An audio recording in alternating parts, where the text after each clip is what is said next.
Gandhigram police સ્ટેશનમાં ગયા વર્ષે 2023માં જીપીઆઈડી તેમજ આઈપીસી મુજબનો એક ગુનો દાખલ થયેલો હતો, જેમાં આના આરોપીઓ છે રાહુલ સોની અને તેના પત્ની અદિતિ સોની. આ બંને એન્જલ વન નામની એક કંપની શરૂ કરી અને ઘણા લોકોને એવી લાલચ આપી કે તમને દર મહિને આમાં 22% જેટલું રિટર્ન મળશે.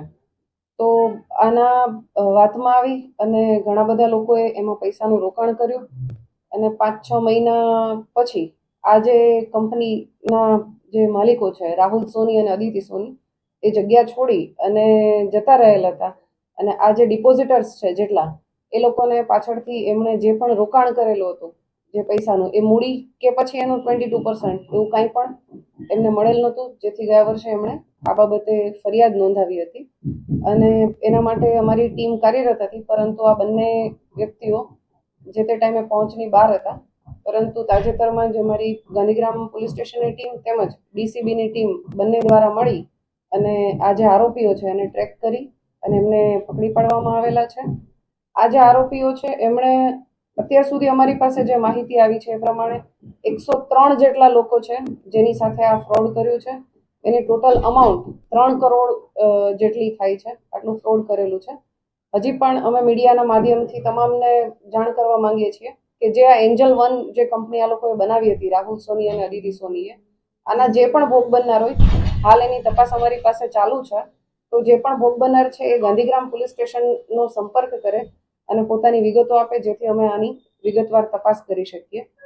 આ બંને આરોપીઓ છે એ હાલ અમારી કસ્ટડીમાં છે. એમને અટક કરી અને એમના રિમાન્ડ માંગવામાં આવેલા હતા અને નામદાર કોર્ટ દ્વારા એમના 8 દિવસના રિમાન્ડ પણ મંજૂર કરવામાં આવેલા છે.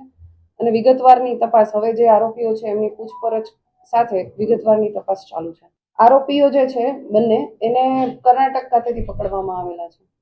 એ બાબતે અમારી તપાસ ચાલુ છે. પ્રાથમિક રીતે જોતા એવો કોઈ ગુનાહિત ઇતિહાસ જણાયેલ નથી, માત્ર એક ગુનો જણાયેલ છે. પણ છતાં પણ અન્ય જે સ્ટેટ છે એમાંથી એની વિગતો મેળવવાની કાર્યવાહી ચાલુ છે. કોઈ પણ વ્યક્તિ એના સંપર્કમાં આવેલ હોય એમને કહેતા હતા કે ભાઈ અમે તમને 22% જેટલો આમાં ઇન્ટરેસ્ટ આપશું મંથલી, અને એ જે ઇન્ટરેસ્ટ છે એ દર 15 દિવસે આપી દેતા હતા. જેમ કે કોઈ વ્યક્તિએ 1 લાખ જેટલું રોકાણ કર્યું હોય તો 15 દિવસ થાય એટલે એને 11,000 રૂપિયા આપી દે. એવી રીતે એને 3-4 મહિના જેટલું વ્યવસ્થિત લોકોને ઇન્ટરેસ્ટ આપ્યું. તો જેનાથી જે વ્યક્તિઓએ ઇન્વેસ્ટ કરેલું હતું એમના ઓળખીતા એ રીતેથી અને ઘણા બધા લોકો છે જેમણે આમાં ઇન્વેસ્ટ કર્યું. કદાચ સ્ટાર્ટિંગમાં મેં કીધું એ રીતે 3-4 મહિના એમણે પરત પણ આપ્યા પૈસા, પણ બાકી પાછળથી આ વ્યક્તિઓ જતા રહેલા હતા પોતાની દુકાન બંધ કરીને. અને આ જેટલા પણ લોકો છે 103 જેટલા લોકો એની સાથે ફ્રોડ કરેલું. શેર બજારમાં રોકાણ કરવાનું કહી અને 22% જેટલું રિટર્ન મળશે એવી બાંહેધરી આપી અને તેઓ આ લોકો પાસેથી પૈસા પડાવે. અત્યાર સુધી જેટલી તપાસમાં ખુલ્યું છે એ પ્રમાણે ટોટલ 103 જેટલા ડિપોઝિટર્સ છે અને 3,29,00,000 જેટલી અમાઉન્ટ છે.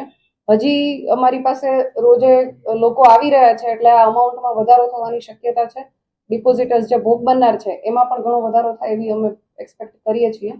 તો જે પણ લોકો છે આના ભોગ બનનાર છે એ અમારો સંપર્ક ગાંધીગ્રામ પોલીસ સ્ટેશન ખાતે કરી શકે. ના, એમના દ્વારા કોઈ ફરિયાદ નથી મળેલી. અમને ભોગ બનનાર જે લોકો છે એમના તરફથી ફરિયાદ મળેલી છે. પ્રાથમિક રીતે 53 લોકોએ મળી અને આ ફરિયાદ કરેલી હતી. પછી જેમ જેમ તપાસ આગળ વધી એમાં તપાસમાં ખુલ્યું એમાં 103 લોકો સામે આવ્યા છે અને હજી પણ ઘણા લોકો પોલીસ સ્ટેશનનો સંપર્ક કરી. હાલની દ્રષ્ટિએ એવું કોઈ ધ્યાનમાં આવેલું નથી, છતાં પણ આની તપાસ હજી ચાલુ છે. આરોપીઓની પૂછપરછ ચાલુ છે. 8 દિવસના રિમાન્ડ મેળવેલા છે. રિમાન્ડના અંતે ખ્યાલ આવશે કે આની સાથે કોઈ અન્ય વ્યક્તિ જોડાયેલ છે કે કેમ.